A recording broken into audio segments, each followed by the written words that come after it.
And last night was a great night for America and a 5-alarm fire for Donald Trump and Republicans. The Republicans' high-cost House is on fire, and they've only got themselves to blame. As loudly and clearly as they could have, the American people said last night, enough is enough. Enough with Donald Trump's tariffs, which are overwhelmingly being paid for by working people and small businesses. Enough with Republicans' relentless attack on health care, where people are seeing their premiums go up by thousands of dollars, even each month, and they may have to be without health care altogether. Last night was a sign that if Republicans continue with their failed policies, their majorities are at risk, including here in this Senate chamber. The election showed that Democratic control of the Senate is much closer than people and prognosticators realize. So let me say it again. Republicans' high-cost House is on fire, and they've only got themselves to blame. And by the way, that's not just my opinion. It's Donald Trump's opinion. Last night, he said that the shutdown is a negative factor for the Republicans. When addressing why he had lost, this is what Trump said. The shutdown was a big factor, negative for Republicans. And let me read what Trump said last night. He said, this is Donald Trump speaking, Trump wasn't on the ballot, and the shutdown were the two reasons Republicans lost elections tonight. That's what Trump said. Trump admits that the Republican shutdown is hurting him and his party. The president is right. Americans realize Republicans are responsible for this awful shutdown, now the longest officially in history. What a shameless milestone. Donald Trump has now presided over the longest and second longest shutdowns ever, and he only has himself to blame. When Leader Jeffries and I met with Donald Trump in the Oval Office last month, we warned him that this would happen. We warned the president of the consequences of ignoring Democrats, ignoring the American people, ignoring the health care crisis. We warned the president that ignoring Democrats and insisting on zero negotiations was a recipe for disaster and would come back to haunt him. Well, Republicans shouldn't ignore us anymore, for their own good and the country's good. So this morning, Leader Jeffries and I once again demanded a meeting with the president. It's time to sit down and negotiate with Democrats to bring this Republican shutdown to an end, we told the president.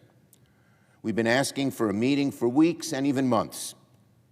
But now the election results ought to send a much-needed bolt of lightning to Donald Trump that he should meet with us to end this crisis, his shutdown, which he admits hurt him badly in the election. It's time to hold a bipartisan meeting of legislative leaders to reopen the government. It's time to fix the ACA premium emergency that is now upon us, and Democrats are ready to meet anytime, anywhere, any place.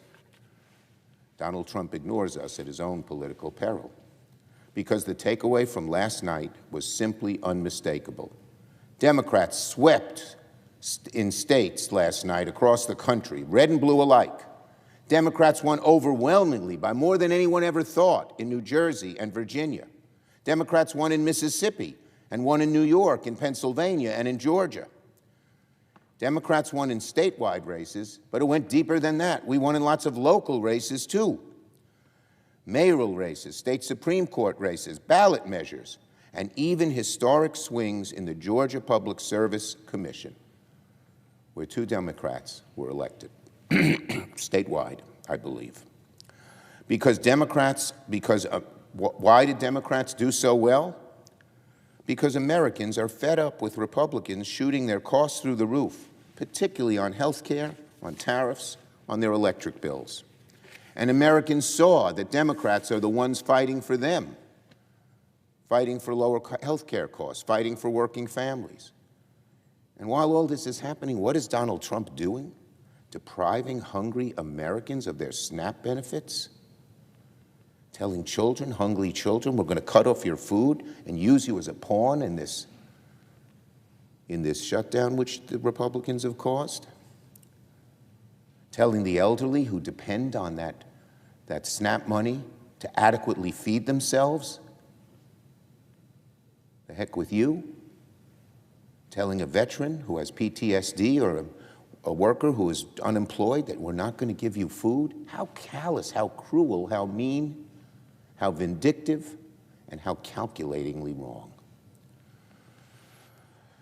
Americans saw the contrast between Democrats and Republicans in full effect last night. They saw that Trump is treating Americans, particularly needy Americans, as political pawns during the shutdown. One end of the country to the other, including battleground states, Democrats, independents, and even Republicans, rejected Donald Trump's policies and rejected hard right elected officials. And let me say something else. After last night, Donald Trump ought to learn that his petty vindictiveness doesn't work. Here's one glaring example. He tried to axe federal funding for the Gateway Tunnel between New York and New Jersey, the biggest public works project in the country, employing tens of thousands of workers and ensuring continued prosperity and good transportation in the entire Northeast corridor. But he axed the funds, and he's axing the funds was aimed, in his mind, at Democratic leaders like Leader Jeffries and me. In the end, it totally backfired and became a big factor for voters making their decisions in New Jersey and electing Mikey Sherrill by an amazing 13 percentage points. And one of the main issues in that campaign was Donald Trump's vindictiveness in cutting off this tunnel and trying to use it, again, and all the workers, as a hostage. So again, let me say it again. Last night serves as a 5-alarm fire for Republicans, a warning from the American people.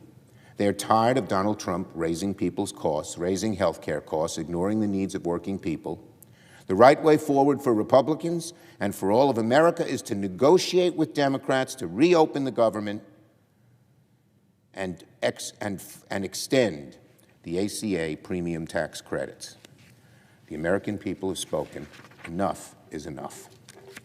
And on SCOTUS and tariffs, which is being argued by the Supreme Court right now as we speak.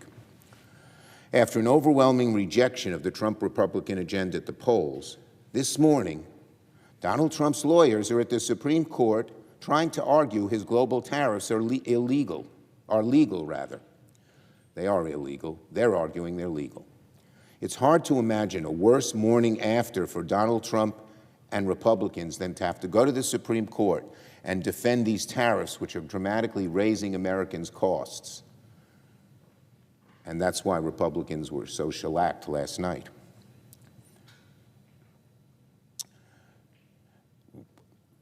And it led, and maybe the Supreme Court, actually, maybe the Supreme Court will put Donald Trump and Republicans out of their tariff misery by declaring Trump's tariffs illegal, which of course we know they are.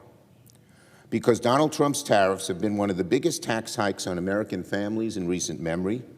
Poll after poll shows that Americans are paying more at the grocery store. That they blame Trump for the rising prices, and they disapprove of his tariffs. The Supreme Court should do the right thing and strike down Trump's tariffs before those tariffs spiral our economy into even a bigger crisis. And if our democracy is to mean anything at all, we should remember the Constitution is clear as a bell, clear as a Liberty Bell. The power to tax and tariff resides in Congress, not the president, not by unilateral power, not based on some BS emergency declaration. Donald Trump is not a king. He's bound by the Constitution and by his oath to protect the American people and uphold the rule of law. Today, the court should make clear that Donald Trump is not above the law. I yield the floor.